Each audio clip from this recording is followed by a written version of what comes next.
One spark of hope from a day that began in Italy and unfolded through two cities where beauty quietly reveals God. That day began early in Italy as I set out my next step of the Jubilee pilgrimage. The morning light fell softly on the streets as I headed towards the station, ready for the journey to Pisa.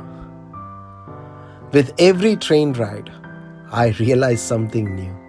Pilgrimage is not just about arriving at holy places, but about the unexpected lessons that appear along the way. Pisa, the tower that teaches us more than it shows.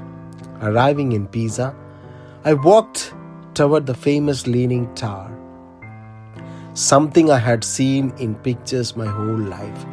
But only when I stood before it did I learn something completely new. The Leaning Tower is actually the bell tower of the cathedral. I had always imagined it as a monument or a fort structure, but it is a part of a sacred complex, the cathedral, the baptistry, and the bell tower, all standing together as a center of faith and worship. What the world treats as a tourist attraction is actually a reminder of the church's historic presence and how God uses even imperfect things for His glory. The lean of the tower almost felt symbolic. Even when we are tilted, unbalanced, or not perfect, God can still make us beautiful instruments of His grace.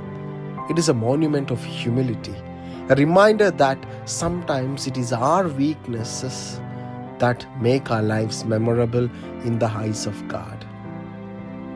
From Pisa, I traveled onward to Florence, the cradle of Renaissance art and a city that breathes creativity.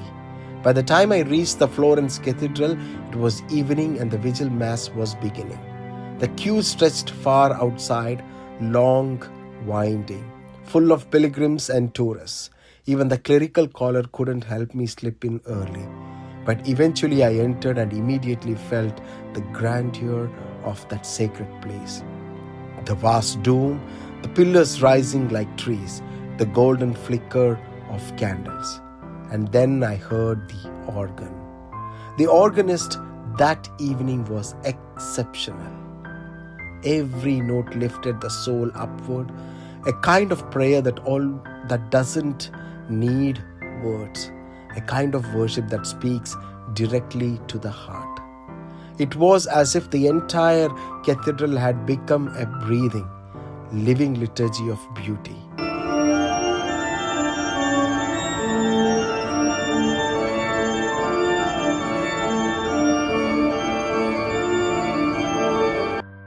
Florence taught me this.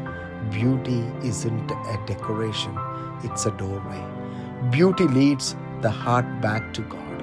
Even though I reached late, the Lord had prepared a moment for me, not in the pew, but through music, architecture, atmosphere, and awe. A day that began in Italy took me through Pisa and Florence. But more importantly, it took me deeper into the mystery of how God speaks, sometimes through a leaning tower, sometimes through a long queue, sometimes through organ music echoing in a cathedral. I am Father Dyson, and this is Pilgrim